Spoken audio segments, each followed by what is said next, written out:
Tov, shalom. Je vous prie, on va pas commencer, il a qu'une heure et demie la batterie. Tov, shalom, baruch haba. Si vous ne connaissez pas, René Akrish, professeur d'études juives. Voilà, toda. Éteins le truc là, parce qu'on va mourir. Ça c'est fini. Non mais, sois gentil, ma petite, d'accord? C'est sur quoi Top. Alors aujourd'hui on va voir un chiour. Moi je coupe. Voilà, terminé, parce que je vois rien. Ok, le chiour d'aujourd'hui, il ne traite pas seulement de la date qui fut la nôtre avant-hier, c'est-à-dire le 10 Tevet, qui a été légiféré par la Rabbanout Harashit comme le jour du Kaddish Klali en souvenir de la Shoah, bien qu'il y ait une date au mois de Nissan qui s'appelle Yom HaZikaron la Shoah. Je vous en supplie, ne soyez pas primaire lorsque vous énoncez les choses. C'est Yom HaZikaron la Shoah, le jour du souvenir de la Shoah, et pas Yom HaShoah, le jour de la Shoah, que Dieu nous préserve. Mais vous entendrez cette année, à la venue du mois de Nissan, les journaux, la télévision, la radio, l'ensemble des médias parler du Yom HaShoah. C'est une erreur fondamentale. Et vous savez combien je suis épris de la justesse du verbe et de sa conjugaison. Il a fait Méod. Alors, je n'ai pas commencé, mais je vais y arriver si tu m'en laisses le temps. Il est clair que concernant ces journées-là, nombre de sujets sont à étudier parce qu'ils sont porteurs de leçons. Pas seulement pour ce qui s'est passé, mais que ces leçons à propos de ce qui s'est passé peuvent entériner pour le quotidien de notre propre existence. De la même manière que vous étudiez avec moi le Tanakh, et que je vous ai dit cette phrase dont vous devez rappeler Dixit, qu'elle est de qui, je vous apprends à lire ce qui a été écrit, parce que vous allez écrire ce qui sera lu demain. Elle est énorme, je vous l'accorde, mais elle veut dire ce qu'elle veut dire. De la même manière, ce que nous sommes en train d'apprendre concernant ce que l'histoire a écrit à l'époque de la Shoah, eh bien, va être quelque chose qui va devoir être écrit et être lu concernant nous, mais aussi ceux qui viendront après nous. Le monde ne manque pas de crapules et d'états crapuleux pour remettre en question ce qui fut. Heureusement, grâce à Dieu, Yitbarach Shmo La'ad, que nous avons hérité de notre terre souveraine et indépendante pour pouvoir être aujourd'hui le porte-étendard non seulement de la mémoire d'Israël, de cette connaissance du passé, mais aussi de l'entérinement par le présent qui est le nôtre de ce qui sera du peuple d'Israël demain. Point barre. La révolte du ghetto de Varsovie est un de ces moments épiques de l'histoire de la Shoah. La question que je vais vous poser et que nous allons étudier ensemble est de savoir est-ce que le fait de se révolter contre les Allemands, alors qu'il contre les nazis, alors qu'il n'y avait aucune chance de nous en sortir, relève du suicide ou de l'héroïsme. C'est une question qui touche à la loi, mais c'est une question qui relève de l'esprit de la loi. Mais être suicidaire, c'est être héroïque, hein. Non ? J'ai dit que la question qui se posait concernant la révolte du ghetto de Varsovie devait être considérée de deux points de vue, à savoir, est-ce que cette révolte était un acte suicidaire? Et quand je parle du mot suicide, j'entends la terminologie du mot suicide comme étant une terminologie répréhensible. Alors que l'héroïsme est tout à fait appréhendé par la mémoire collective humaine comme étant un acte à la recherche non pas de la mort mais de la vie. Je veux que vous fassiez la différence sémantique de cette terminologie-là. Je veux avec vous voir un certain nombre de choses. À l'intérieur du ghetto de Varsovie, comment les choses vont se passer? Je vais résumer, bien entendu. Je ne peux pas être exhaustif concernant l'histoire du ghetto de Varsovie. En septembre 1939, les Allemands pénètrent en Pologne. En 1940, on crée ce qu'on appelle le General Government. C'est une partie de la Pologne à l'intérieur de laquelle, eh bien, nombre de choses vont se dérouler. La première des choses, c'est la ghettoisation. Le premier ghetto établi, c'est le ghetto de Varsovie. Il va regrouper un certain nombre de quartiers de Varsovie où vivaient 153 000 Polonais.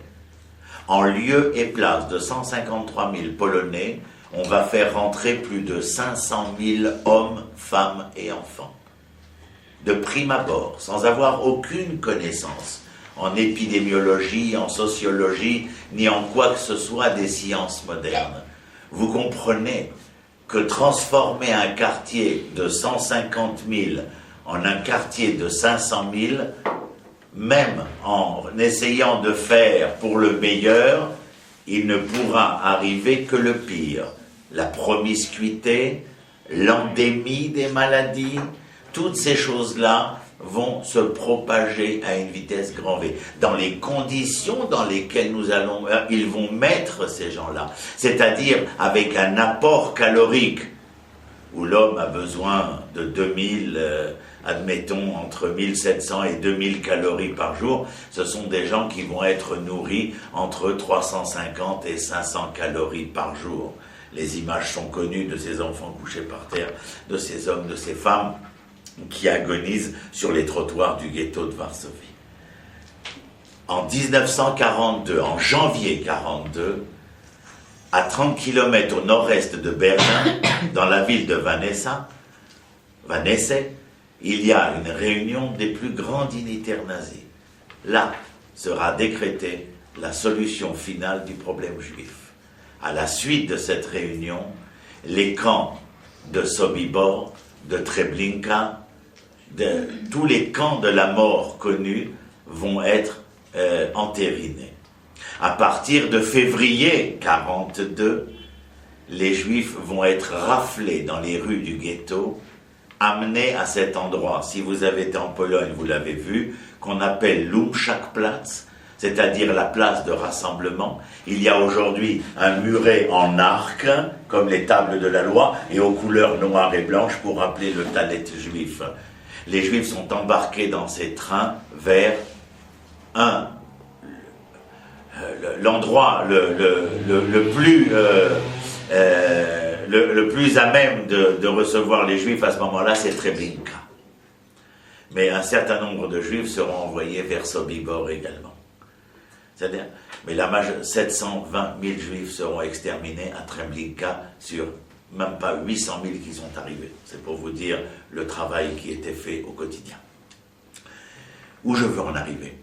Je veux en arriver que de février 1942 à janvier 1943, où je vous emmène, on a réussi à liquider 450 000 Juifs du ghetto de Varsovie.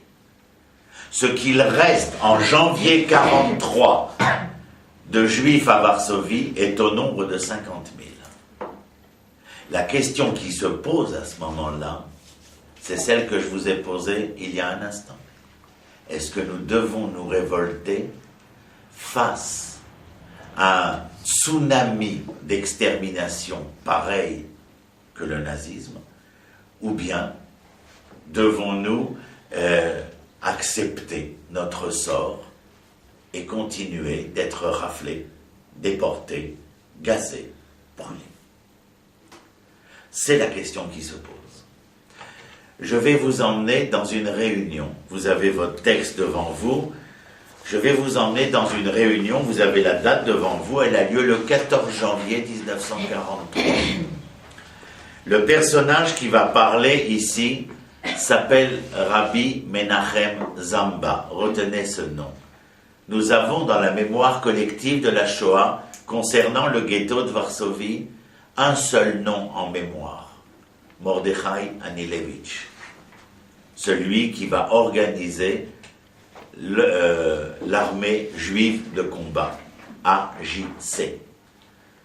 Mais il faut savoir que, alors que se prépare cette organisation qui se refuse à ce moment-là à se laisser achever, en parallèle, et pas seulement en parallèle, mais dans une même rencontre le 14 janvier 1943, des hommes politiques, des hommes philosophes, des hommes rabbanim vont être réunis, et je vais lire avec vous ce que Rabbi Menachem Zamba, nous ne sommes plus à Jérusalem, nous ne sommes pas le 25 décembre 2012, nous allons faire une télétransportation, et nous sommes au mois de janvier 1943, dans les caves du ghetto de Varsovie, des Juifs se réunissent, et parmi eux, Rabbi Menachem Zamba va prendre la parole. Pourquoi faire?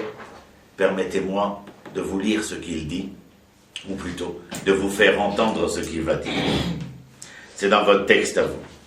Lo haynu tzrichim lalechet be'atzmenu el ha'umshat platz. Nous n'aurions pas dû aller par nous-mêmes à la Ha'umshat platz. Haynu tzrichim leitnaged, nous aurions dû nous révolter. Aval ishlenu et atzmenu bedimyonot shav. Nous nous sommes racontés des histoires qui nous ont transportés dans un imaginaire de la vie. Am chacham venavon. Peuple intelligent et réfléchi. Nital imenu sichlo. Peuple intelligent et réfléchi dont la cervelle lui a été ôtée. Et Manu Kolazman, nous avons tout le temps cru. Oulai, Ushma, Vevcha, peut-être, il serait possible que Shaginu caché, nous nous sommes trompés lourdement. Aïta Pikrut etzlenu meruba minachorman. Nous avions une patience qui dépassait notre intelligence, notre réflexion. Ve'apikrut lo tamid imida moila. Et la patience n'est pas toujours une valeur raisonnable. La patience, c'est s'empêcher d'agir, et s'empêcher d'agir dans des circonstances particulières n'est pas toujours de bonne aloi. L'homme réfléchi est celui qui est capable, dans des circonstances particulières, de savoir s'il doit se taire ou parler, s'il doit rester assis ou bien se lever. Rabbi Menachem Zambal continue. Nous aurions dû comprendre a priori chez Otto Racha, misé Racha, qui est le Racha ici? Hitler. Mais Vakesh la Kor et Akol, il veut une seule chose, tout détruire, tout déraciner, tout arracher, tout exterminer. Ve'anu tzrichim hainu, et nous aurions dû, hainu leishtamesh bechol haemtzaim, nous aurions dû utiliser tous les moyens, les hazik et haolam, dans l'armée et le monde. Ve'arshav anu chayavim leitnaged, nous sommes obligés de nous révolter. Asur lanu leasgir et atzmenu, il est interdit de nous rendre pieds et poings liés, rajouterai-je. Beyede haoyev, entre les mains de l'ennemi. Vous entendez qui est Rabbi Menachem Zamba? Regardez, je vous ai marqué en haut. La première ligne. Rav Menachem Zamba, Chassid Gour. Chaver Vaad Rabbanim Shel Varsha. Un des membres de la congrégation rabbinique de Varsovie. Un des membres éminents de la Chassidoute de Gour. Je vous rappelle que la ville de Gora est à 30 km au sud de Varsovie. Le fondateur s'appelle Rabbi Yitzhak Meir Alter. Il écrit un livre qui s'appelle Chidushei Harim. Et c'est son petit-fils qui va donner tout son encens à cette chassidoute. Son petit-fils, c'est le Sfat Emet. Et celui que vous entendez est peut-être, et je serai d'accord avec vous, peut-être le dernier homme de qui on aura attendu un discours comme celui-ci. De voir Mordechai Anilevitch monter sur le cajot, lever les bras et comme un tribun en appeler à la révolte, il n'y a rien de plus naturel. Un jeune homme fougueux. Alors que là, il est question d'un homme pieux, On aurait presque l'impression, lorsqu'on parle de l'homme pieux, qu'il serait comme un pieu, c'est-à-dire inamovible. Or, c'est tout le contraire. L'homme pieux ici se révèle non pas être inamovible, mais vouloir engager non seulement lui-même, mais les hommes aussi, dans un combat qu'il sait, ne le prenez pas pour un imbécile, qu'il sait perdu d'avance. Mais il cherche autre chose dans ce combat. Et c'est ce que nous devons trouver ensemble. Que cherche-t-il? Donc ils vont le faire. Bemcher, Amadro d'Arav Zamba. Ça, c'est si tu connaissais ton histoire. La révolte du ghetto de Varsovie a vraiment eu lieu. Et le Rav continue. Yesh drachim shonot le kiddush Hashem. Il y a différents moyens de sanctifier le nom. Je veux vous apporter un supplément de connaissance ou un supplément d'âme à la terminologie que nous employons de manière usuelle. Kiddush Hashem. L'homme religieux emploie cette terminologie de manière tout à fait triviale, voulant faire valoir qu'il a une connaissance hautaine de la valeur profonde du terme. Kiddush Hashem, ce n'est pas simplement sanctifier le nom de l'Éternel. C'est sanctifier le nom de l'Éternel qui n'est autre que le créateur de ceux à qui il a voulu donner un nom. En respectant ton nom, tu fais respecter le nom de celui qui te créa. De la même manière que, rappelez-vous, que lorsque nous voyons les enfants, nous louons les enfants, mais à travers la louange des enfants, nous louons ces parents qui furent capables d'engendrer, de générer des enfants pareils. Comprenez que Kiddush Hashem, ce n'est pas le nom simplement de l'Éternel, dans un catéchisme de religiosité exacerbée, mais la reconnaissance d'un créateur, lui-même ayant voulu nommer l'homme, et qu'en sanctifiant la vie de l'homme, nous sanctifions le créateur de cette création. C'est énorme, mais c'est important. Si jamais on était venu aujourd'hui, en 1943, obliger les Juifs à mourir, Mazé Shemed, c'est toute l'histoire des Juifs, pendant les croisades, pendant l'Inquisition. Je ne vais pas vous le lire, parce que je veux vous parler face à face, mais le Shemed, c'est... Qu'est-ce qui s'est passé pendant les croisades au XIe siècle? À Worms, à Mayence, pendant que les cavaliers, avec leurs habits de croisés, galopaient vers la Jérusalem qu'ils voulaient sauver des Sarrasins, des mécréants, des malfaisants. Il massacrait les Juifs sur leur passage, ou plutôt, vous savez comment il est massacré, en lui disant, Dvorah, si tu acceptes de devenir, d'embrasser la croix te sauvera. Mais si jamais tu ne veux pas embrasser la foi de la croix, nous ferons de toi tout ce que vous pouvez imaginer, jusqu'à ce que mort s'ensuive. L'Inquisition de Torquemada, sous l'égide de la royauté d'Isabelle et de Ferdinand de Castille. Convertissez-vous à la chrétienté, vous serez sauvés, mes enfants. Et si jamais vous ne le voulez pas, vous périrez sur les bûchers de l'Inquisition. Ce sera sans appel. Certains diront, eh bien, convertissons-nous pour de faux. En cachette, nous ferons la loi judaïque, et à l'extérieur, nous serons, on les appelle les marranes. Il est clair, bien entendu, que ici, ce n'est pas la question.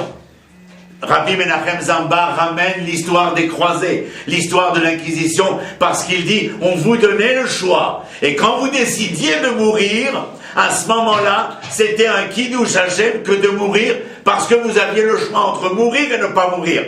Mais Hitler ne veut pas vous donner la proposition de vous mourir ou de vivre en changeant de dénomination. Il ne veut qu'une seule chose. Votre éradication. Dans ce cadre-là, Menachem Zamba dit dans cette réunion du 14 janvier 1943, votre rôle à vous, juifs, c'est de vous révolter pour que votre Kiddush Hashem ici, ce soit votre combat pour la vie. Est-ce que vous entendez le raisonnement? À l'époque des croisés de Torquemada, ont laissé le choix entre la conversion et la mort. Ici, il n'y a pas de choix. C'est la mort et seulement la mort.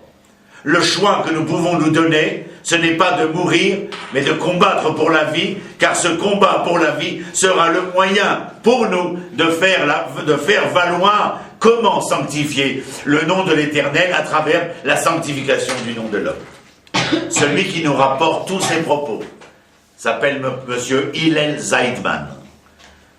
C'est lui qui a rapporté cela, c'est lui qui a survécu, et c'est donc lui qui nous a rapporté ces témoignages-là. Il y a un autre personnage dont je voulais vous parler, je crois que je vous l'ai mis en... Etziyum Adiyut, c'est-à-dire, Hillel Zeidman vient et dit, comprenez que dans cette réunion, tous les gens qui sont là ne sont pas des chassidim, ne sont pas des charedim, ne sont pas des Bnei Akiva, tout le monde n'est pas religieux ici. Il y a même le Bund qui est là, il y a même le Bétar qui est là, Anilevitch, il fait partie de la Shomer HaTzaïr. Mais comment ont-ils perçu le propos de Rabbi Menachem Zamba? Je vous propose d'écouter ces deux petites lignes. Elles sont probantes. Akol makshivim betor irat hakavod. Tous écoutèrent avec beaucoup de respect l'idvarav shel Harav Agaron, les propos du grand rabbin. Dumiyak veda, un silence énorme. Otefet et anochachim, un silence pesant. Envelopper ici l'ensemble des assistants. Avikurim khatlou, il n'y a plus de querelle. Afsou chilouké adeot, il n'y avait plus de divergence. Comment disons-nous? Apsak nichratz, la résolution est tombée. La résolution est tombée. Ça veut dire que ce que les jeunes étaient en train de faire valoir par le propos du Rabbi Menachem Zamba, eh bien, il y a eu comme un cachet de cacheroute qui serait mis, cacheroute entre guillemets bien entendu, qui serait mis sur l'événement du ghetto de Varsovie et la volonté d'être révolté. Et puis il y a quelque chose, le grand passage de la fin de la première page, où vous voyez, il y a marqué Rabbi Menachem Zamba, mais celui qui est présent ici, je voulais marquer Yehuda Aryeh Feingold. Yehuda Aryeh Feingold, le 26 septembre 1942, est dans la soukha de Rabbi Menachem Zamba. Donc nous sommes octobre, novembre, décembre, janvier, 4 mois avant le discours que nous avons lu maintenant. Aryeh Yehuda Feingold se trouve dans la soukha du Rabbi Menachem Zamba et il entend le Rabbi dire ce que je vais vous dire maintenant. Hier, vous vous rappelez, dans nos feuilles que je vous ai données, en haut, avant Ve'afta l'erecha kamocha ani Hashem, qu'est-ce qu'il y avait marqué? Je vous ai dit aujourd'hui, nous l'expliquerons. Lotikor ve'lotitor et bnei amecha. Tu ne te vengeras pas et tu ne garderas pas rancune des enfants de ton peuple. Les textes que je vous donne ici, c'est bien sûr, c'est tout un dossier que vous devez garder pendant cette année et au bout de l'année, avoir un pavé proche de votre cœur pour pouvoir savoir que ce qui a été écrit sera lu comme nous l'avons dit. Ce n'est pas simplement une jolie phrase, c'est une réalité. Et je vous dis ici, Lotikom et Lotitor, vous le lirez vous-même, mais j'essaye d'avancer parce que nous n'avons pas des heures devant nous, mais 1h30 simplement. Le Rabbi Mizamba explique à Aryeh Feingold, il lui dit: toute ma vie, j'ai essayé de comprendre ce que voulait dire tu ne dois pas te venger et tu ne dois pas garder rancune. Je n'ai jamais vraiment compris ce que ça voulait dire. Mais il dit, tu vois mon petit, aujourd'hui en septembre 42, alors que nous sommes, imaginez septembre 42, depuis février, on rafle les juifs dans la rue et on les amène à la Umschenplatz et on les déporte vers Treblinka. Je sais pas, on ne peut pas s'imaginer, bien entendu. On a pu voir tous les films, faire le voyage en Pologne, aller faire le séminaire à Yad Vashem. Personne au monde ne peut ressentir ce que eux ressentirent. Nous pouvons simplement, par les mots, essayer de faire entendre, au-delà du temps, au-delà de l'espace, ce que ces hommes étaient en train de vivre. Enfin, imaginez, une soukha en septembre 42. De quoi parlez-vous, mon ami? Une souka en septembre 42. Et dans cette souka, le rabbi dit, j'ai toujours essayé de comprendre ce que ça voulait dire, tu ne dois pas garder rancune et ne pas te venger des hommes de ton peuple. Il dit, tu vois mon petit, comme je vous le disais un instant, maintenant seulement, là, en septembre 42, je viens de comprendre de quoi il est question. Il lui dit, Aryeh Yehuda, il faudra que tu saches, et si l'un de nous s'en sort, alors qu'il témoigne de ce que je vais dire maintenant. Lorsque tu dis ne te venge pas et ne garde pas rancune, ça peut concerner deux dimensions de l'existence. La première vis-à-vis de l'individu singulier et vis-à-vis du collectif pluriel. Ce sont deux approches complètement différentes. Lorsque Sarah, parce qu'elle a été bousculée, a dit à sa copine Éden, t'inquiète pas, je t'aurai ce soir. Ou quand on était gosse, c'était tarte à gueule à la récré. Parce qu'il y avait un esprit de rancune et de vengeance. Mais attention, dit le rabbi, dans cette vengeance et cette rancune singulière de l'individu, il y avait la recherche d'une autosatisfaction. Tu sais ce que je viens de comprendre, Aryeh Yehuda? C'est lorsque ces hommes et ces femmes vont se lever pour combattre. Ils ne veulent rien pour eux. Ils veulent venger Israël parce qu'ils ne supportent plus ce que l'on fait à Israël. Rappelle-toi, Aryeh Yehuda, aucun homme ne pourra venir un jour et dire les révoltés juifs du ghetto de Varsovie, les révoltés de Sobibor, les révoltés de Treblinka, les juifs qui sont rentrés dans les forêts de l'Europe centrale pour résister. Jamais, jamais n'a cherché une autosatisfaction. Mais ils se battaient parce qu'ils voulaient permettre à la vie de refaire partie de l'existence humaine. J'espère que vous saisissez. C'est un chiour qui nous change de ce que nous étudions d'habitude, mais la gravité du sujet, la profondeur du sujet est ici énorme. Il t'interdit, Sarah, de dire à Éden, t'inquiète pas, à mon époque, à moi, on disait, je te garde un chien de ma chienne, genre je vais te faire payer. Lorsque toi, tu dis, ah, je me rappellerai toujours ce qu'elle m'a fait celle-là. Un jour, je lui ferai payer ce qu'elle m'a fait. C'est parce que vous avez besoin d'assouvir quelque chose, parce que vous êtes incapable de pardonner. Alors vous avez le besoin de trouver le moyen qui fera que malgré le pardon non accordé, vous trouviez un assouvissement des pulsions malencontreuses qui font partie de votre être gredin. Mais dit Rabbi, ces hommes qui vont se révolter, ils ne cherchent rien pour eux. Est-ce que moi, quand j'appelle à la révolte armée, je veux quelque chose pour moi? Rien.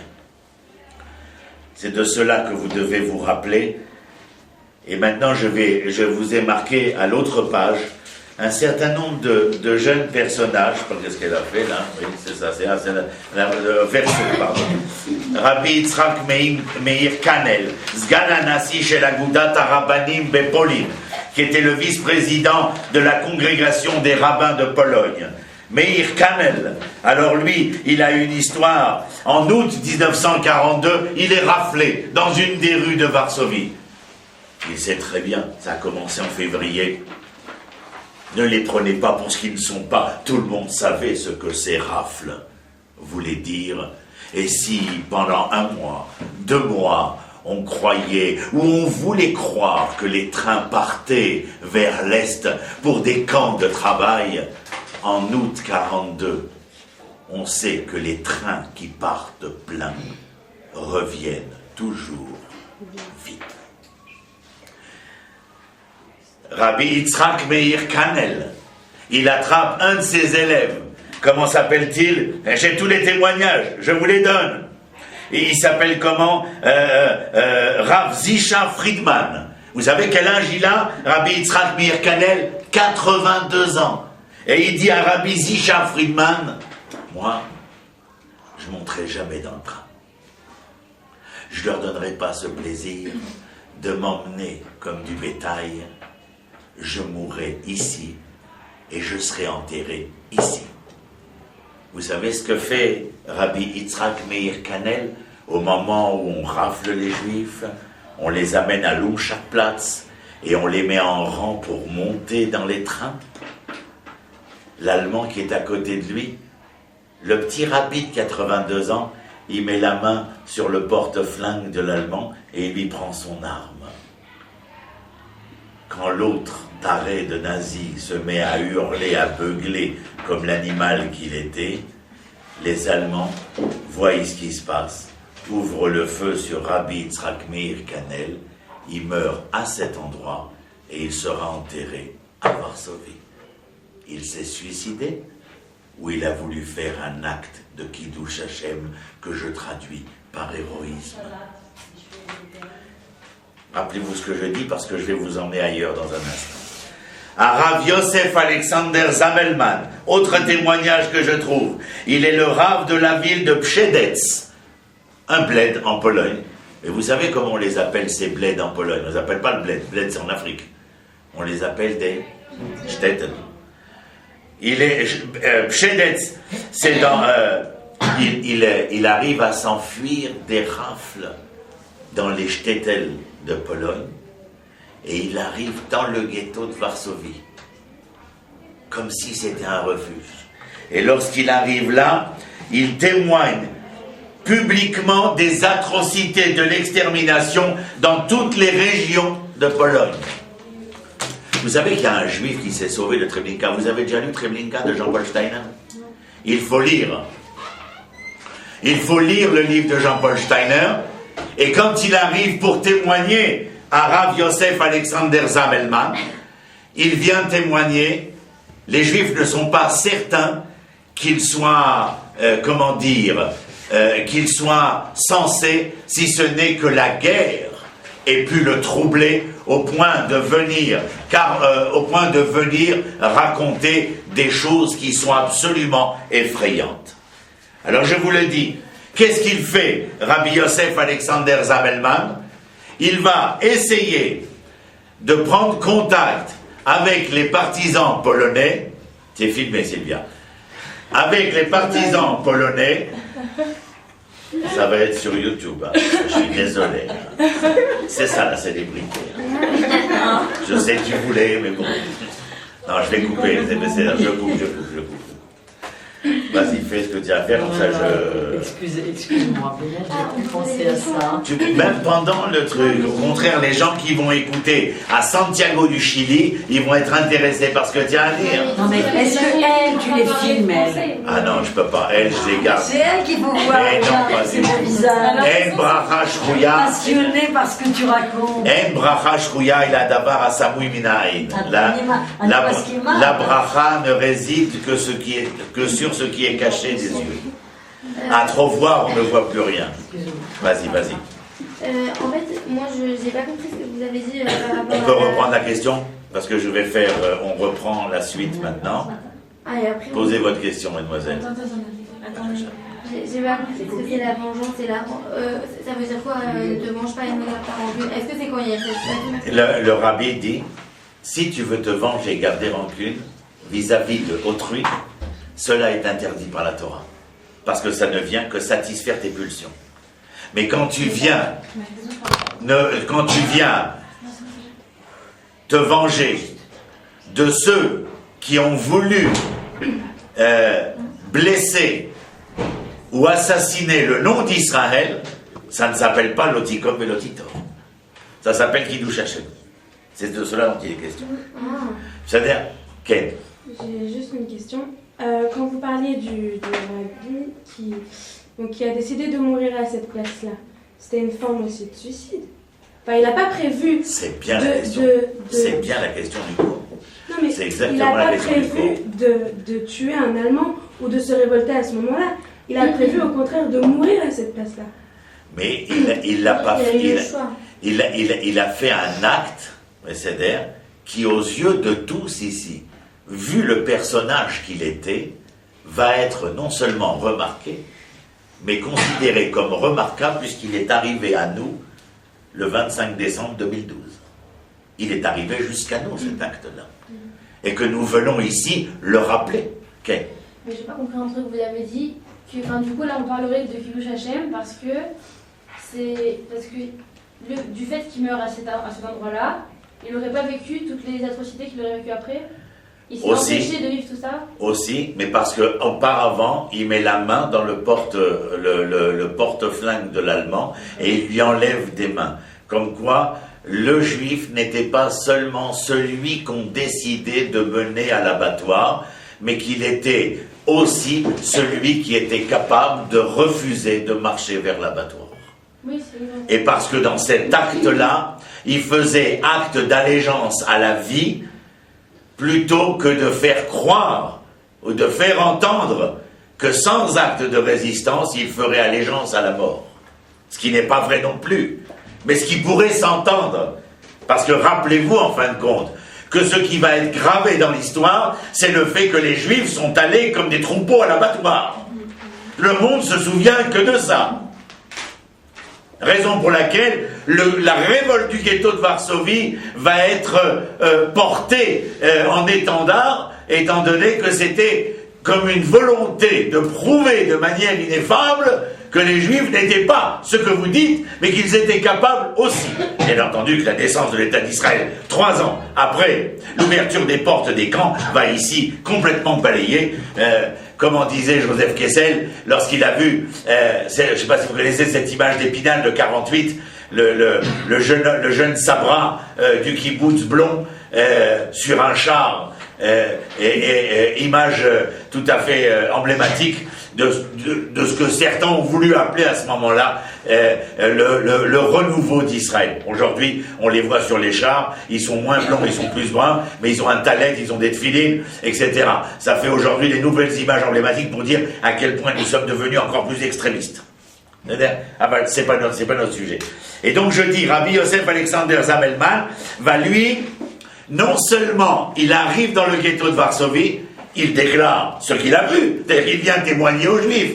Mais pourquoi tu viens témoigner aux Juifs, tu viens témoigner et leur dire, vous savez ce qui se passe dehors, vous savez à quoi on nous destine véritablement, et vous ne faites rien. Et lui, Rabbi Alexander Zamelman, il va créer des liens avec la résistance polonaise à l'extérieur des murs. Vous avez lu Au nom de tous les biens, Martin Gray? Oui. C'est pas que Martin Gray ce soit un Épinal d'Israël, mais en tout cas, il y a des témoignages, comme dans Treblinka de Steiner, comme dans Milan 18 de Potok, comme dans Au nom de tous les biens de Martin Gray. Le film, la révolte du ghetto de Varsovie, est absolument intéressante comme histoire racontée de ce que fut leur vécu. En tout cas, Zamelman essaye d'obtenir des armes, et je peux même vous dire que monsieur Zamelman, ici le témoignage, va fonder un groupe de résistance qui va habiter, vous ne pouvez pas savoir ce que ça veut dire parce que peut-être vous ne l'avez pas lu, vous n'avez pas entendu parler, vous ne connaissez pas suffisamment l'histoire de Varsovie, mais il va habiter rue Mila, numéro 17. En face, de l'autre côté de la rue, c'est le monument qu'il y a aujourd'hui à Varsovie, dans ce qui est l'ancien ghetto, ça s'appelle rue Mila, numéro 18, c'est le bunker, le quartier général de Mordechai Anilevitch. C'était le symbole de la résistance juive, de l'organisation juive de combat. Et le 17, eh bien, sachez simplement, je veux remettre les pendules à l'heure. Je suis en admiration devant Mordechai Anilevitch. Mais ne m'enlevez pas l'admiration que j'ai pour Zamelman, pour Canel, pour Zamba. Ne m'enlevez pas cela. Ces hommes ont été des résistants. Ces hommes ont appelé à la résistance. Ces hommes ont appelé au Kiddush Hashem. Pas seulement à relever la nature simplement identitaire et nationale, mais ils ont donné à cette identité nationale une teneur, un contenu essentiel qui traversait les âges, qui traversait les temps, traversait les espaces. Et allez faire que nous jouissons de cela aujourd'hui. Nous en sommes les conséquences. Et le dernier en date que j'ai amené ici, Rabbi Binyamin Mintz, était Ish Poalé Agudat Israël. Dans Agudat Israël, il y a les Poalé Agudat Israël, les ouvriers. Ce sont eux qui vont créer un certain nombre de moshav bien avant la création de l'État d'Israël. Ils travaillaient à la rédemption de la terre d'Israël. Alors Mintz, lui, il ne va pas aller par mille chemins. Il est Arav Binyamin Mintz, il est activiste. Et il travaille au sauvetage des Juifs vers Eretz Israël, et alors il a un manifeste absolument étonnant. Il va manifester vivement contre l'inacceptable inertie du mouvement orthodoxe Agudat Israël, bien que tous les hommes dont je vous ai parlé font partie de l'Agudat Israël. C'est-à-dire qu'au sein de l'Agudat Israël, il se trouvait des hommes, des rabbis, qui étaient dans l'intramuros de Varsovie et qui, vivant un événement particulier, s'étaient soulevés au point d'entraîner, de participer, de pousser à la révolte. Et là, je vais vous parler d'un homme qui est dans l'Agudat Israël, qui est en Eretz Israël à la même époque, et qui entend parler de ce qui se passe ou de ce qui s'est passé, même si c'est a posteriori. Et c'est là le grand débat qui aura lieu. Les hommes qui ont parlé jusqu'à maintenant et qui appartiennent au Agudat Israël, Rabbi Zamba, Rabbi Zamelman, Rabbi Kanel, Rabbi Mintz, tous ces hommes-là vivent dans Varsovie, dans le ghetto de Varsovie, et font ce que je vous ai raconté jusqu'à maintenant. Rav Moshe Bloy habite en Eretz Israël, et il dit, je vais essayer d'être plus concis parce que j'ai beaucoup de choses à dire, et il est déjà 25, donc je ne veux pas rater. Alors voilà ce qu'il dit. Vous l'avez ici, Rabbi Moshe Bloy. Vous voyez, Chaver Vaad Apoel Haolami chez l'Agudat Israël et Yoshev Rosh Merkaz Atnoua Be'eretz Israël. Ça, c'est son titre. Que dit-il? La première chose, dans les propos que je vous ai écrits sur le côté, il dit remettre en doute la révolte elle-même, son existence et même son efficacité, ce qui nous laisse pantois aujourd'hui quand on sait ce qui s'est passé véritablement, mais peu importe. Il remet en cause l'héroïsme des combattants, leur courage, et qui plus est, l'accusation contre la gauche séculière comme étant la seule responsable de ce suicide collectif. Mais vous le savez maintenant, si vous parlez de la gauche séculière dans le ghetto de Varsovie, Mordechai Anelevitch et tous ses copains, vous n'étiez pas au courant pour Kanel, Mintz, Zamelman, Zamba et les autres, leurs fidèles. Ces hommes-là sont tous des fidèles de l'orthodoxie d'Israël.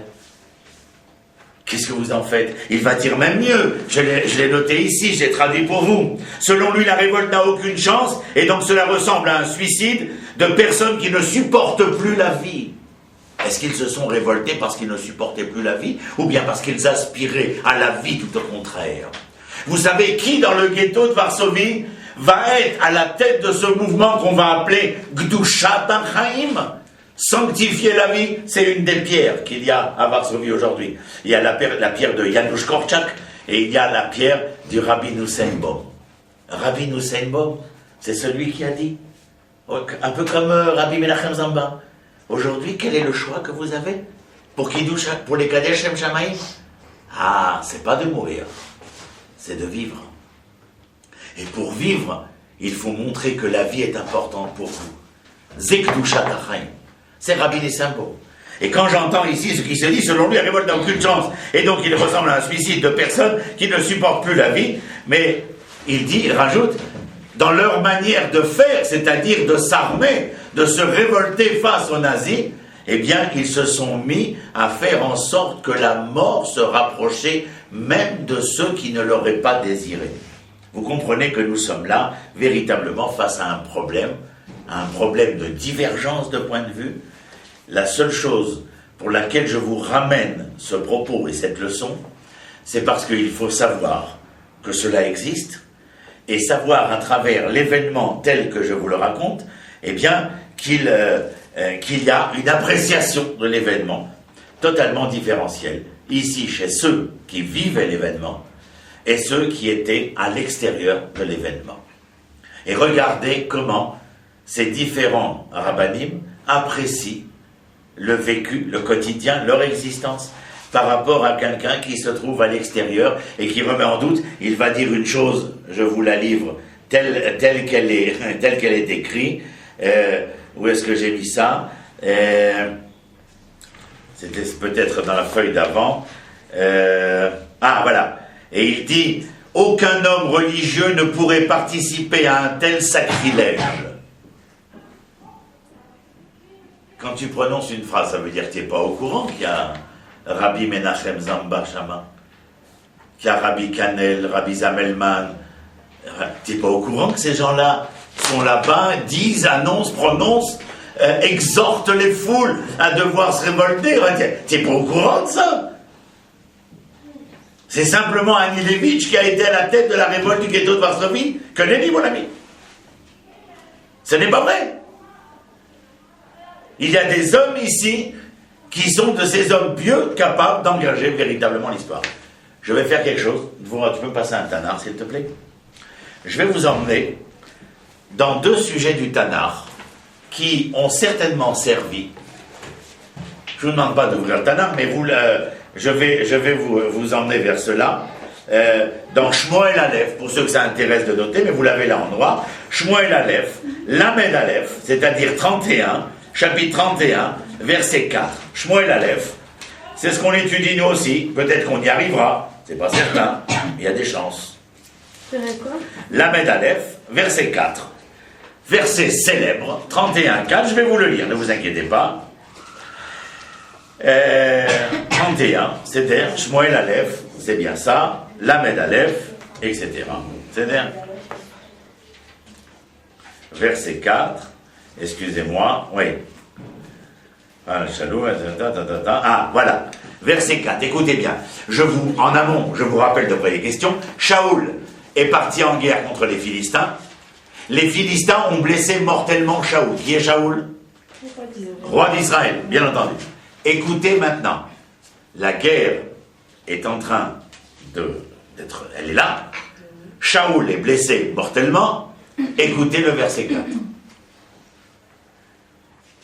Et ce verset 4, avec un autre verset, sont à la source de tout ce que nous avons expliqué, ou plutôt, si vous voulez, certainement, dans la mémoire de Rabbi Menachem Zamba, lorsqu'il parle à Aryeh Feingold dans sa soukha, lorsqu'il parle à la réunion politique révolutionnaire de janvier 1943 dans les sous-sols des archives juives à Varsovie.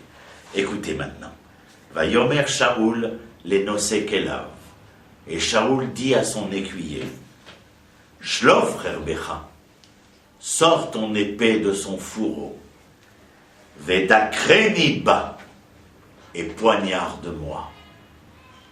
Pen yavohu haarelim, peine de crainte que les incirconcis viennent à moi, udkareni, et qu'ils me poignardent eux, veit alelubi, et qu'ils m'humilient, veloava nosé kelav, et son écuyer ne put supporter un tel appel, qui a réméode, parce qu'il craignait le crime de lèse-majesté. Écoutez bien maintenant.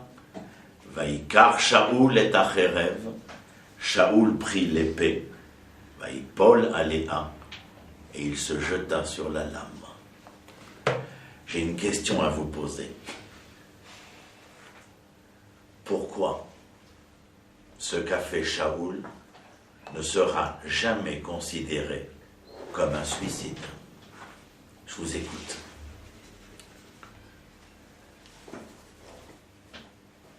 Est-ce qu'il représentait tout le peuple d'Israël? Vidéo. Point barre. Il ne demande pas la mort parce qu'il souffre simplement.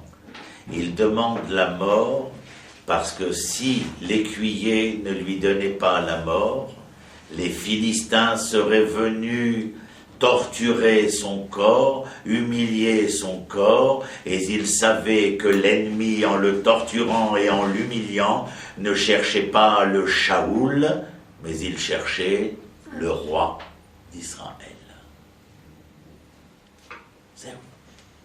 C'est pour ça que vous avez dit tout à l'heure que quand on fait du Kiddush Hashem, il faut genre sanctifier l'homme pour sanctifier Hashem.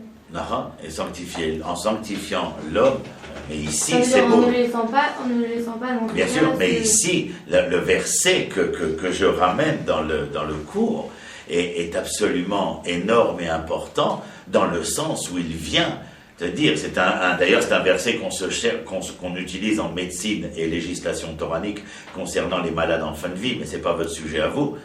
Mais concernant notre sujet à nous, il y a ici une grande question. Le roi d'Israël, blessé mortellement, demande à son écuyer de l'achever. Lui, par crainte de crime de lèse-majesté, refuse. Alors le roi se jette sur la lame.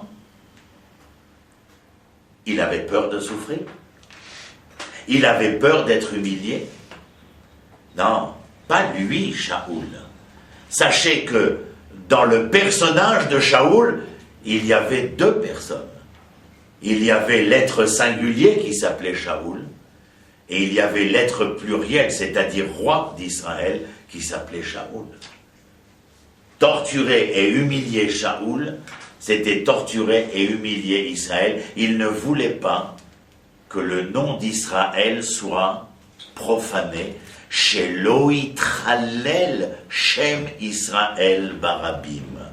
Que le nom d'Israël ne soit pas profané publiquement. Vous comprenez ce que j'ai dit?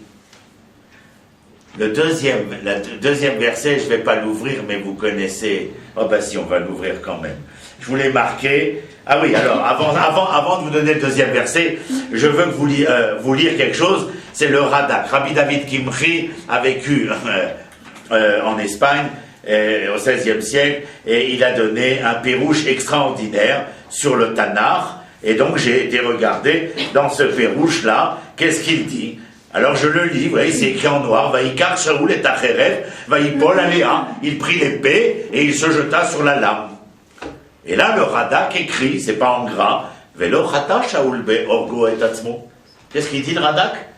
Ben, il n'a pas fait de faute en se tuant, Shaoul. Shekatouv ach et damechem le nafshotechem edrosh.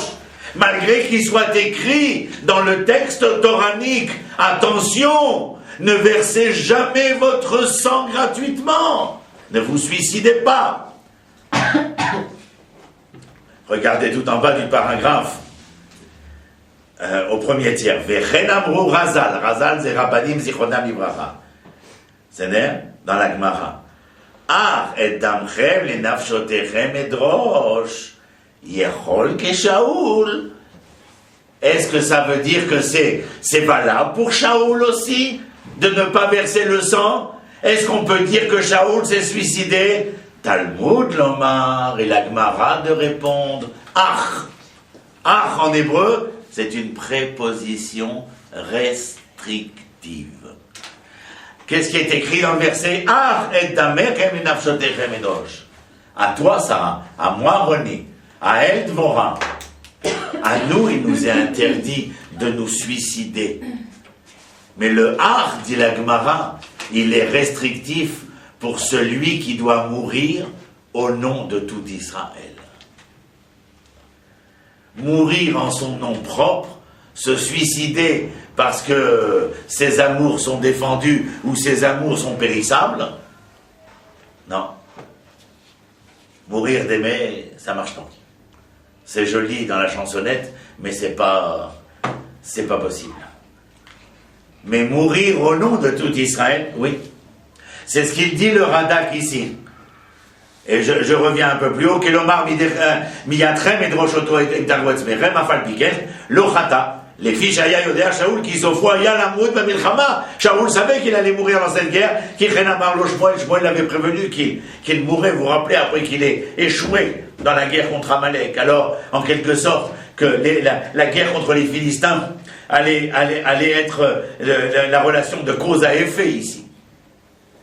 Mais en tout état de cause, rendez-vous compte, Shaoul, c'est pas véritablement seulement celui qui a poursuivi David, celui qu'on peut traiter de roi schizophrène. Parce qu'il faisait chanter David sur sa harpe, et que d'un autre côté, il poursuivait David avec son hallebarde. Ce n'est pas ce roi schizophrène seulement. C'est celui qui avait pleinement conscience de son devoir. Vous savez qu'est-ce que c'est le devoir? Quelquefois, je me pose la question, les gens font les choses par devoir. Mais est-ce que c'est parce que ce devoir est en amont chez eux d'une vertu que cela devient un devoir? En français, on dit « Ah, ils se sont mariés, ils vont accomplir le devoir conjugal, que Dieu préserve. » La vertu conjugale, mais pas le devoir, genre je suis obligé de t'aimer. Zélonachon. Il y aura un devoir conjugal, que parce qu'en amont de ce devoir, il y a une vertu qui vibre en moi et qui s'appelle aimer. Mais faire les choses par devoir, ce n'est pas cela. Mais c'est parce que Shaoul était entièrement voué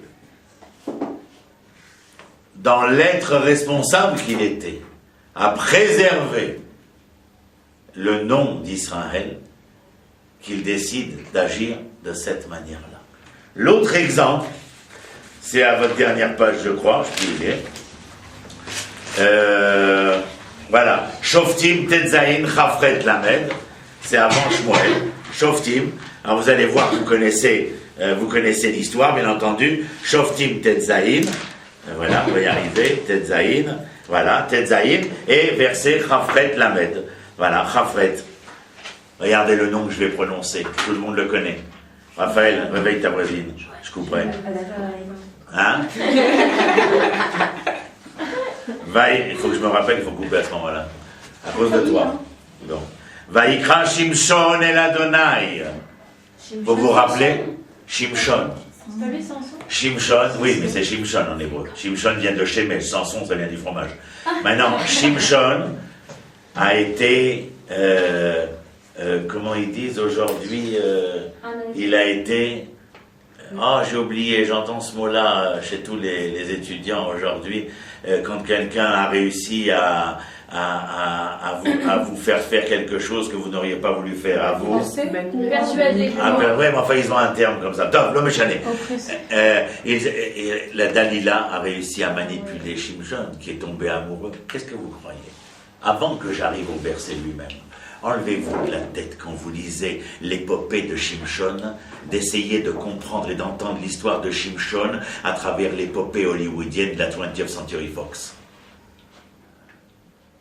Shimshon, depuis son enfance, il est Nazir Elohim, c'est-à-dire qu'il est consacré à l'Éternel, comme celui que nous étudions toutes les semaines, Shmuel. Mais Shmuel n'est pas Nazir. Il est Nazir Elohim, il ne sert pas dans un temple, il se consacre à Dieu. Et que fait-il pour se consacrer à l'Éternel? Il essaye de faire en sorte que les Philistins qui occupent la Judée vont pouvoir être amenés à battre en retraite pour permettre à Israël de retrouver sa grandeur. Et retrouver sa grandeur, princesse, c'est retrouver son nom et son adresse. Tout celui qui perd son nom, tout celui qui a perdu son adresse, est un homme dont la désorientation est temporo-spatiale. On ne peut pas vivre dans l'existence sans avoir un nom et une boîte aux lettres. Pourquoi avons-nous tant espéré? L'an prochain à Jérusalem, ramène-nous pendant 2000 ans. Même là, dans ces lieux que nous étudions, les Juifs continuaient, les Shana Abba Birushalayim. On a fait des mariages, on faisait briser le verre, même dans le ghetto de Varsovie. Les Shana Abba Birushalayim. Mon ami Yosef Mendelevitch, enfermé pendant des années dans le goulag, a confectionné son plateau de Pessah avec un journal, et sur le journal, il a mis des bouts de papier où il a marqué Matzah, Maro, Haroset. Et tout l'intérieur de son pyjama au goulag, il y avait des fiches en hébreu parce qu'il voulait apprendre l'hébreu. Et il ne se décoiffait jamais devant le commandant parce qu'il ne voulait pas, il lui dit à son commandant, je ne me décoifferai pas. Et le commandant lui dit, mais Mendelevitch, vous ne verrez pas vos parents pendant 6 mois maintenant. Il dit, alors je ne verrai pas mes parents pendant 6 mois, mais moi je ne me décoifferai pas. Pourquoi? Parce qu'il ne voulait pas humilier le nom d'Israël de Yosef Mendelevitch devant cette espèce de malpropre et de malfaisant. Mes parents sont importants. J'aime mes parents, mais le nom que je porte, il n'est que pour moi. Et ce nom-là, je le défendrai, je l'honorerai, je n'accepterai aucune humiliation. Je me demandais toujours, après ce qui était arrivé à mon grand-père, je me demandais toujours comment ses copains, ses copines, ils pouvaient marcher boulevard Beaumarchais, rue Cardinal Lemoine, place de la Bastille. Ils ont oublié ce fameux jour du 16 juillet 42. Allez, monsieur, dame, prenez vos minimums d'affaires, les autobus vous attendent. Vous savez de quoi je parle. Et que dans d'autres quartiers, à d'autres jours, d'autres années, c'était Rausch, Schnell, Juden. Avancez vite, Youpin. Comment vous pouvez remarcher dans ces rues, rentrer dans les boulangeries? Bonjour, ce sera un petit pain pour madame. Moi, j'entends pas, ce sera un petit pain pour madame. C'est des juifs, ils habitent au 3e, au 87, ils sont là depuis longtemps. Ils n'arrêtent pas de bouffer notre pain. C'est comme ça qu'ils ont été dénoncés. Et tu peux marcher dans les rues. Grand sujet. Shimshon, on va lire son passage. Il lutte contre les Philistins. Oui, je sais, ça c'est très dur d'entendre ce que je dis là maintenant, parce que ça vous touche personnellement. Mais on a tous vécu cela. Je sais qu'au mois de décembre, je vous ai dit de ne pas voyager. C'est à eux de voyager. Le sens migratoire, c'est de là-bas à ici. Quand on a allumé chacune des bougies, les enfants du monde ont dit Nes Gadol Aya Sham. Mais tous les enfants d'Eretz Israël ont dit Nes Gadol Aya ici. C'est une différence fondamentale dans la psychologie de l'être entre l'ici et le là-bas. Ça donne d'autres gens, d'autres esprits, d'autres statures d'être. Lisons ce que Shmuel dit. Écoutez, il a été bluffé. Ah ouais, c'est ça le mot que je cherchais. Il a été bluffé par Dalila. Elle lui coupe les cheveux. Les Philistins l'arrêtent, le raflent et le déportent à Gaza. Il lui crève les yeux et il l'attache dans le temple de Dagon. Et ils ameutent toute la foule et les princes pour jouir de la décrépitude du juif humilié. Vous vous rappelez ces photos dans les rues de Cracovie, où ils sont en train de rigoler parce qu'ils arrachent sans ciseaux la barbe des juifs, parce qu'ils leur tirent les pailleuses sans des ciseaux, parce que cette femme tient un enfant et que l'Allemand est en train de la viser. Vous connaissez cette photo? Et il y a des juifs qui se posent la question, est-ce que je dois redevenir un hébreu? Des fois, ça me met en colère. Vaïkra Shimshon el Adonai. Et Shimshon appela l'Éternel. Vaïomar Adonai Elohim. Vous connaissez ce verset maintenant, c'est une chanson très connue. Zochrenina, Zochrenina, Vechaskenina, Achapam. Vous connaissez? Souviens-toi. Souviens-toi de moi. Renforce-moi. Souviens-toi de moi.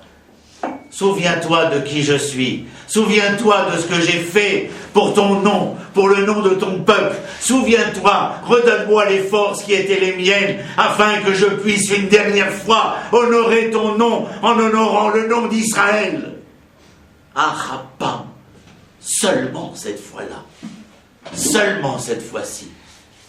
Je sais que c'est fini, mais donne-moi encore une seule fois la possibilité de redorer les lettres de noblesse de mon peuple. ויקרא שמשון אל אדוני ויאמר אדוני אלוהים זוכרינה הזקנינה אך הפעם הזה האלוהים והיא נקמה נקום אחד משתי עיניי מפלישתים.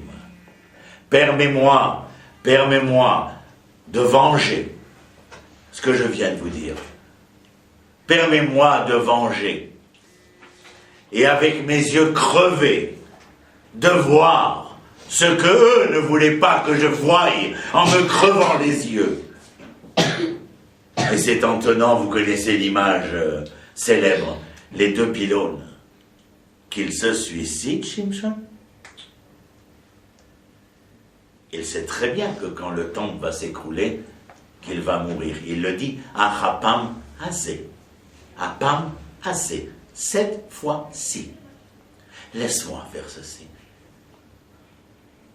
Que je redore les lettres de noblesse de ton peuple, de mon peuple, pour lequel je me suis battu.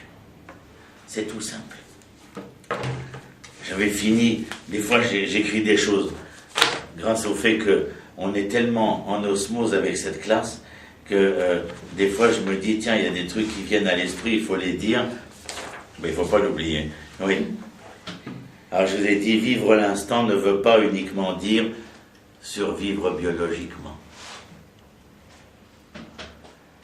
Survivre biologiquement, ça veut dire simplement que j'assume mes besoins les plus primaires.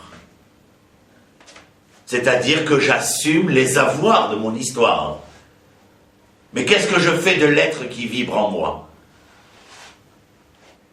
J'ai envie de vivre, j'ai envie de survivre, bien entendu. Mais si pour vivre dans l'éternité, il fallait mourir, ne le ferais-je pas? Qu'est-ce que nous avons décidé en venant ici? En mettant l'uniforme, en étant appelés à l'armée, et en risquant notre vie depuis 35 ans? Est-ce que nous ne savons pas que nous risquons notre vie? Oui. Mais quand j'étais sur le front du Liban, c'était en 1982-83. Vous aviez quel âge? Aucun âge. Mais moi, je savais que vous alliez venir. Et je me disais que ça valait le coup d'être là-bas pour qu'un jour vous soyez ici. Comme depuis 1948, comme depuis 1967, comme depuis 1973. Comme aussi de savoir que lorsque vous étiez dans un avion et qu'il a été, détourné sur Entebbe en juillet 1976, des soldats israéliens qui pouvaient dire il y a Claudine Abitbol, elle est prisonnière dans l'avion d'Air France, Maher Patli. Maher Patli, mi Claudine Abitbol. Elle a décidé de se joindre à moi ici pour que je sente qu'elle veuille faire partie d'une famille où elle est venue me visiter comme on va aux zoos voir des singes. Et les enfants d'Israël se sont habillés en uniforme kaki et ils sont partis à l'assaut de l'aéroport d'Entebbe pour libérer leurs frères et leurs sœurs qui avaient des passeports français mais que la France n'avait pas trouvé juste de libérer. Mais que nous, parce que nous ne considérions pas cette relation comme celle d'un avoir, mais celle d'être, alors nous étions capables de mettre la vie en danger. Je vous rappelle que le frère de notre Premier ministre, il perdra la vie, Jonathan Netanyahu, parce qu'il fallait redorer les lettres noblesse d'Israël. Personne à Entebbe n'est parti au suicide. Tout le monde n'avait qu'une seule chose à l'esprit, sanctifier le nom d'Israël. Ça n'a pas raté. Hollywood, qui d'habitude fait un film sur un sujet, il a fait 2 films sur le même sujet. C'est vous dire combien ça a marqué les esprits. Et en cela, il y a une leçon essentielle à retenir, à savoir que c'est vrai, c'est quelque chose de douloureux qui s'est passé il y a 70 ans, un peu plus, mais que ce qui a été écrit là-bas, c'est ce que nous avons lu aujourd'hui, parce qu'en lisant ce qui a été écrit, nous sommes en train d'écrire ce que nos enfants liront. c'est notre choix. Est-ce que nous participons à l'enluminure des lettres qui vont s'écrire demain? Ou est-ce que nous disons, oh, c'est trop dur, on ne peut pas, c'est trop difficile.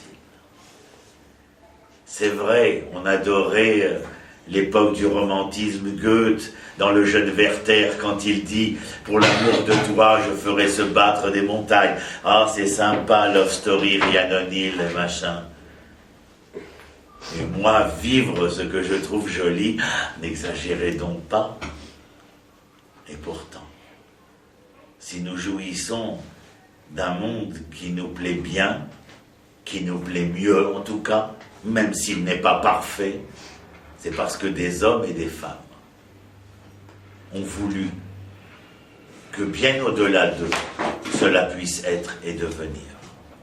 Quelques rescapés du ghetto de Varsovie arriveront en Eretz Israël et ils vont fonder un kibbutz que vous pouvez encore visiter aujourd'hui, qui s'appelle Kibbutz Lochamei HaGetaot, le kibbutz des combattants des ghettos. Voilà, c'était le cours d'aujourd'hui. J'ai été un peu grave parce que ça me bouleverse toujours. À chaque fois que je parle de ce sujet-là, je crois que c'est un sujet important. Le 10 Tevet, comme le jour, le Yom HaZikaron, la Shoah, sont des journées qui doivent nous permettre de prendre le temps de poser notre regard sur hier. Si vous avez des questions, je suis tout oui. Vous dites qu'on ne doit pas faire de Kiddush Hashem si on est en Israël? Absolument. Et... Parce que c'est un Kiddush Hashem particulier. Moi, quand je parle du Kiddush Hashem, je parle de celui dont nous venons de parler, c'est-à-dire un Kiddush Hashem qui traite du peuple d'Israël, de la nation d'Israël, du nom d'Israël.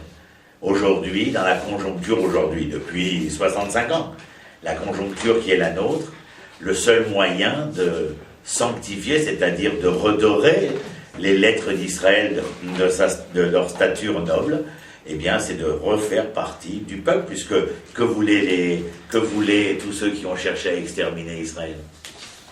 Qu'il ne soit plus le peuple d'Israël. En dehors de la chrétienté qui parlait d'être le virus Israël, la vérité d'Israël, et que ils avaient été exilés de la terre d'Israël parce qu'ils avaient tué, profané, etc. Et on ne les tuait pas, on ne les exterminait pas, disait l'Église au Moyen-Âge, parce qu'on voulait les laisser pourrir dans leur ghetto pour que l'humanité soit témoin de la déchéance de ces mécréants qui étaient les Juifs.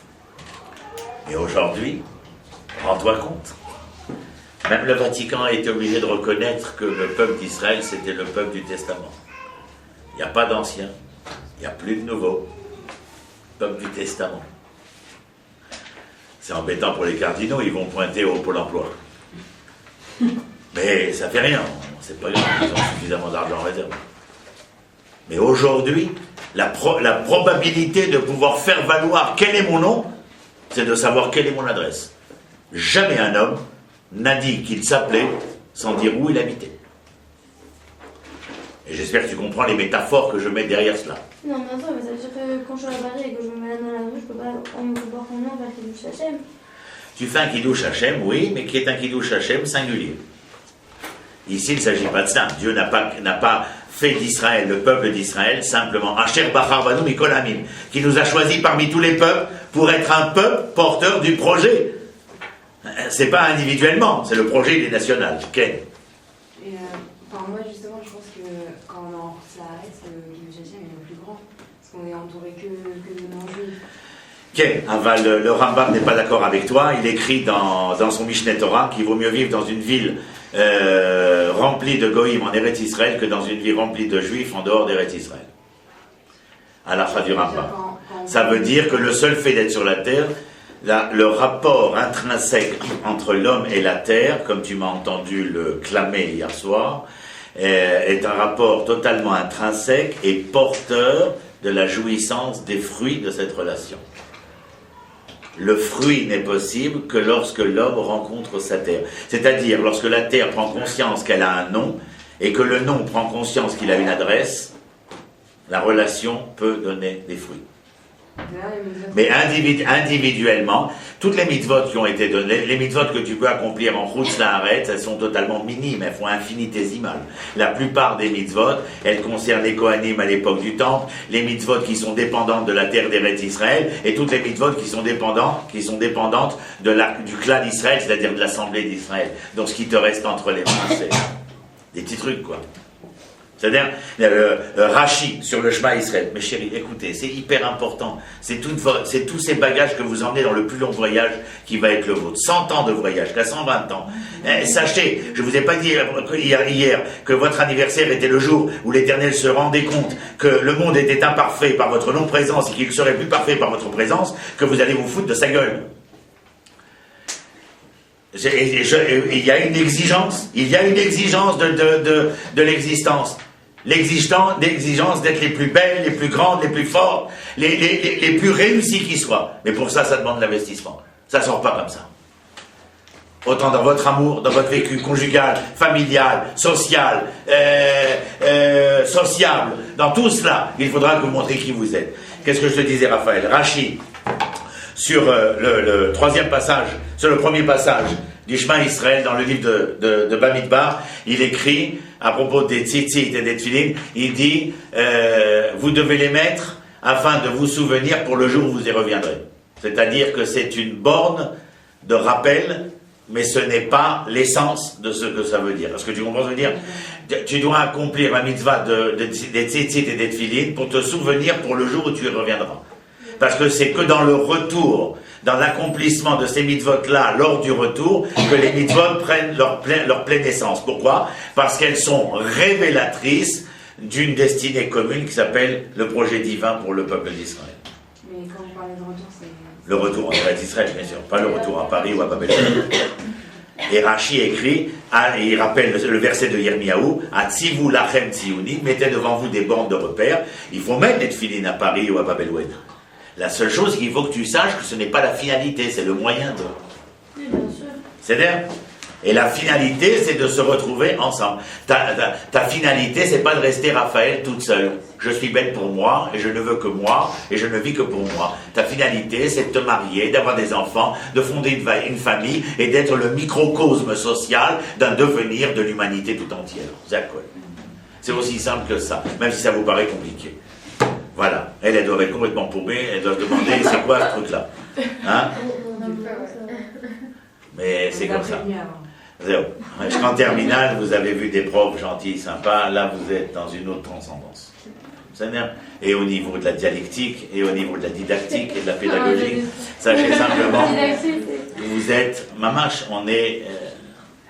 J'essaye de leur donner, sans me médire, elles ont au moins un niveau de fin de maîtrise dans les cours que je leur donne. Et pas moins, elles sont vraiment doctorantes, parce que je ne leur lâche rien. Et tous mes emportements et tout est voulu, tout est calculé, parce que je les adore d'abord. Et quand tu adores, tu as envie du meilleur, tu vas avoir des enfants, qu'est-ce que tu vas vouloir pour eux? Le meilleur. Et ta colère, ce ne sera pas une colère intérieure, c'est une colère qui viendra dire, mais enfin, vous ne savez pas ce qui vous attend, moi je sais, alors faites le maximum, c'est ça. Non, on s'en fout d'un couple. Voilà, Banot, il y a d'autres questions? Sandra, tu as une question? Bon, quand même. Osna. Ouais, on peut faire du kiddush Hashem en dehors d'Israël. On dit pas que les Oui, machins... mais je t'ai répondu, ne reviens pas sur la question parce que j'ai donné ma réponse. Oui, mais... Ma réponse est sans appel. Elle vient de dire que le Kiddush Hashem est possible dans la dimension singulière de l'être. Point barre. Mais l'Éternel a dit, quand je monte à la Torah, les lundis, les jeudis, les shabbats, je le dis et je le répète, Asher Bachar Banu Mikol Ha'amim Benatan Lanu et Torah, qui nous a choisis parmi tous les peuples pour être un peuple. Alors, singulièrement, c'est sympa, mais c'est pas le but. Ok? Il vaut mieux quoi, un homme qui fait la Torah en Chutz La'aretz ou un homme qui ne fait pas la Torah en... Un homme qui ne fait pas la Torah en Eretz Israël. C'est connu et reconnu. Par qui, par quoi, comment? Je vais te dire, commencez pas à m'embarquer dans ces folies-là. Un homme qui ne fait pas les mitzvot en Eretz Israël est à même... Je vais te raconter, moi je me lève sur les marques. Vous pourriez penser à m'amener un verre d'eau, hein, bande de... Non, rien, non, je bois pas la bouteille. Non, il y a des verbes propres là-bas. Attends, je vais te dire quelque chose. Attends. Ah oui, voilà, j'ai une réponse. T'appuies dessus, c'est tout. Tiens. Si tu arrives. Non, mais prends-le.